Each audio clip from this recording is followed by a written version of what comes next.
Polavaram project పనుల పురోగతిపై Polavaram project authority PPA అసంతృప్తి వ్యక్తం చేసింది.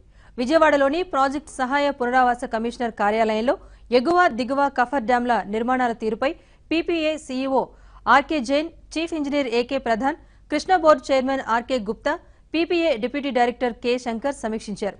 మరో 2 నెలల్లో గోదావరిలో వరద ఉధృతి పెరగనున్నందున ఆలోగా కఫర్ డ్యాంల నిర్మాణ పనులు పూర్తి చేయడంపై ప్రధానంగా చర్చించారు.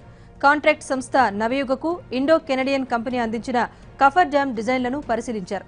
గోదావరిలో వరద ఉధృతి మరో 2 నెలల్లో పెరగనున్నందున ప్రత్యామ్నాయ డిజైన్లను ఇవాల్టి సమావేశంలో అందజేయాలని ఐసీసీని పీపీఏ ఆదేశించింది.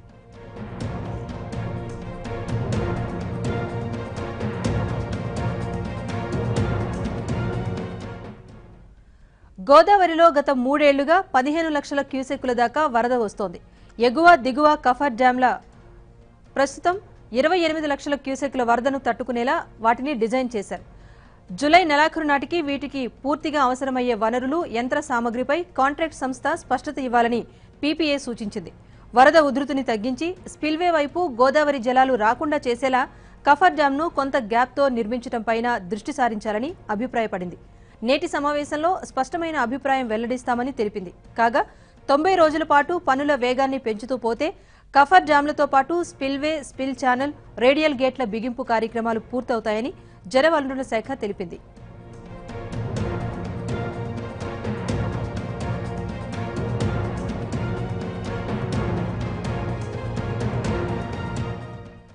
ఇక పోలవరం ప్రాజెక్టు పనుల పర్యవేక్షణకు మాత్రమే పరిమితం కావాల్సిన పీపీఏ డిజైన్లపై సమీక్ష నిర్వహించవచ్చా అని నిపుణులు సందేహాలను వ్యక్తం చేశారు. డిజైన్లపై కేంద్ర జల సంఘం సీడబ్ల్యూసీ నిర్ణయం తీసుకోవాల్సి ఉందని, డ్యామ్ డిజైన్ రివ్యూ కమిటీలో సమీక్షించాకే డిజైన్లలో తాత్కాలికంగా అయినా మార్పులు చేర్పులు చేయాల్సి ఉంటుందని గుర్తు చేస్తున్నారు. ఇటీవల పోలవరం ప్రాజెక్టు ప్రాంతంలో డీడీఆర్సీ సమావేశం జరగాల్సి ఉన్నా సంబంధిత అధికారులెవరూ రాలేదని, అప్పుడు కూడా పీపీఏనే సమీక్షించిందని గుర్తు చేస్తున్నారు.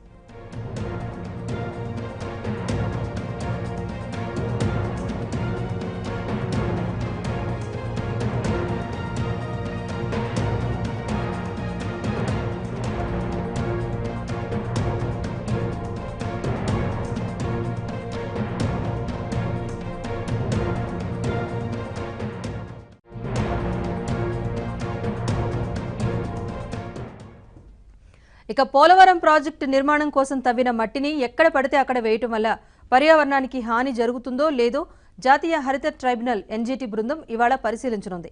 ప్రాజెక్టు నిర్మాణ ప్రాంతంలోనూ మట్టి తవ్వకాలు చేపడుతున్న చోట్ల పర్యటించి వాతావరణంలో మార్పులేమైనా వస్తున్నాయా అనే అంశాలను సమీక్షిస్తుంది. పోలవరం కోసం మట్టి తవ్వుతూ ఎక్కడ పడితే అక్కడ పోయటం వల్ల పర్యావరణానికి హాని కలుగుతోందని గతంలో పర్యావరణవేత్త పెంటపాటి పుల్లారావు ట్రైబ్యునల్లో పిటిషన్ వేశారు. సుప్రీంకోర్టులోనూ ఈ వ్యాజ్యం నడుస్తోంది. దీనిపై గతంలోనే ఎన్జీటీ బృందం నివేదిక తయారు చేసింది. అయితే వచ్చే నెల 10న విచారణ జరిగే సమయానికి క్షేత్రస్థాయిలో సమగ్ర దర్యాప్తు జరిపి నివేదిక ఇవ్వాలని అధికారులను ఎన్జీటీ ఆదేశించింది. ఈ మేరకు కౌన్సిల్ బృందం నేడు పోలవరానికి వస్తోంది.